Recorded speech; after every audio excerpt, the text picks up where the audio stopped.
Tempo बघतोय, या टेम्पोने जवळपास 5 ते 6 जणांना चिरडलेले आहे आणि या टेम्पोच्या धडकेमध्ये एका महिलेचा मृत्यू झाल्याची अपडेट सध्या समोर येते। घाटकोपर मुंबईतले दृश्य आहे। या टेम्पोच्या धडकेमध्ये एका महिलेचा मृत्यू झालेला आहे। या संदर्भात अधिक माहिती देत आहेत आमचे प्रतिनिधी मयूर राणे। मयूर, कशी घडली ही संपूर्ण घटना? ही घटना घाटकोपर चिरागनगर परिसरात घडलेली आहे।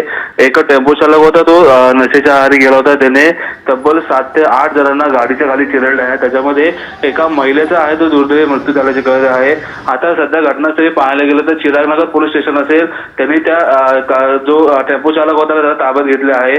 त्याची आता पुढील चौकशी आहे ती सध्या करत आहे। तर पाहायला गेलं तर चिरागनगर तिथे मच्छी मार्केट आहे, तिथे आता तणावाचे वातावरण आहे। तिथे आता पोलीस बंदोबस्त असेल तो मोठ्या प्रमाणात तैनात केलेला पाहायला मिळत आहे। जी, धन्यवाद मयूर आपण दिलेल्या माहितीबद्दल। तर घाटकोपर मधली दृश्य आहे। घाटकोपर मध्ये या टेम्पोच्या धडकेमध्ये एका महिलेचा मृत्यू झालेला आणि टेम्पो चालक हा मद्यधुंद अवस्थेत असल्याची माहिती आमचे प्रतिनिधी मयूर राणे यांनी दिलेली आहे। भरधाव टेम्पोनं एका महिलेला चिरडलेला आहे, यामध्ये तिचा मृत्यू झाला। यासह 5 ते 6 जणांना या टेम्पोच्या खाली चिरडण्यात आलेला आहे आणि जो टेम्पोचा चालक होता तो मद्यधुंद अवस्थेत असल्याची माहिती आमच्या प्रतिनिधींकडून हाती आली आहे।